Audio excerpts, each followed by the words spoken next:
Good morning dear student. Online teaching में आप सभी बच्चों का स्वागत है। बच्चों, आज हम जो अध्याय करने वाले हैं उसका नाम है सच्ची स्वतंत्रता।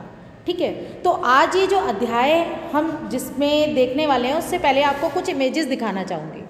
आपको यहाँ पर एक पिक्चर दिखाई दे रही है जिसमें सारी चीज़ें अस्त व्यस्त नज़र आ रही हैं। ठीक है, यानी कमरा जो है वो पूरी तरीके से फैला हुआ है, जिसमें सारा सामान जो है वो बिखरा हुआ है ना, जैसा कि आप देख सकते हैं। अब मैं आपको एक सेकंड पिक्चर दिखाती हूँ जिसमें सारा सामान व्यवस्थित है।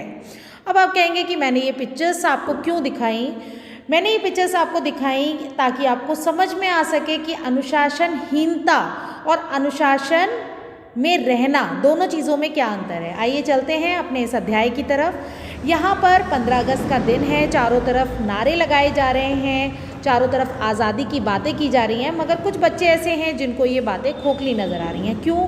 क्योंकि वो बंधन में है। ठीक है, कोई ना कोई, हर व्यक्ति, चाहे वो बड़े हों, चाहे वो शिक्षक हों, चाहे वो उनके अभिभावक हों, उनको अनुशासन में रहने के लिए, यानी उनको वो हिटलरशाही लगती है जो कि उनको समझ में नहीं आती और वो बहुत ही ज़्यादा परेशान होते हैं। तो वो स्वतंत्रता देवी वहाँ पर प्रकट होती हैं और उनको पूछती हैं कि तुम क्या चाहते हो। तो वो यही बात रखते हैं उनके आगे कि हम जो हैं वो पूरी तरीके से अपनी मन मर्जी से जीना चाहते हैं। उनको वैसे ही छोड़ दिया जाता है, वो उनको आशीर्वाद देती हैं और वो अपने मन मर्जी के हिसाब से सारी चीज़ों को करते हैं। यानी जो उनको पसंद होता है वो काम करते हैं, खेलते हैं, कूदते हैं, पढ़ाई नहीं करते हैं, खाते हैं, पीते हैं, मौज करते हैं। ठीक है, थोड़े दिन बाद वो अपनी उस सब चीज़ों से, बाकी के बच्चे उन्हें देख करके थोड़े से ललचाते हैं, लेकिन जब उनका एग्ज़ाम होता है तो उनके नंबर बहुत कम आते हैं और कुछ बच्चे उनमें से फेल हो जाते हैं। ठीक है, तो जब ये सारी चीज़ें उनको दिखाई देती हैं और वो चारों तरफ नज़र दौड़ाते हैं, जिस बाग बगीचे में वो खेल रहे होते हैं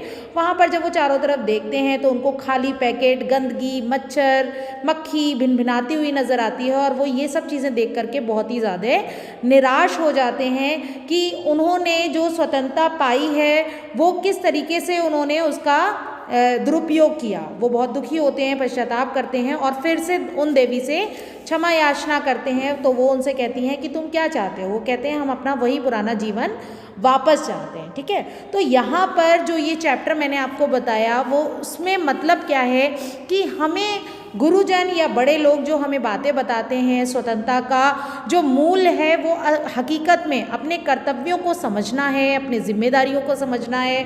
अगर हम अनुशासित होते हैं, अगर हम अपने जीवन में अनुशासन को लाते हैं तो हम समय पर अपनी चीज़ों को कर पाते हैं, है ना। स्वतंत्र होने का मतलब ये कदापि नहीं है कि हम बिल्कुल अपने टाइम का ध्यान ना रखें, अपनी चीज़ों की कद्र ना करें, है ना, अनुशासन विहीन हो जाएं, तो वो होना एक गलत बात है। और जब हम अनुशासन में रहते हैं, स्वतंत्रता का मतलब है कि हमारे अंदर कर्तव्य और जिम्मेदारियां आएँ, है ना। वो सिर्फ हमें अधिकार नहीं देता है, वो हमें इन चीज़ों का एहसास भी कराता है जिससे हम सम्मान को प्राप्त करते हैं, जिससे हमारा मान बढ़ता है। ठीक है, तो इस चैप्टर में मैंने आपको सारी चीज़ें इस तरह की बताई जिसमें अनुशासन के महत्व को प्रदर्शित किया गया, आज़ादी की महत्ता को बताया गया और उसके वास्तविक मूल्य को।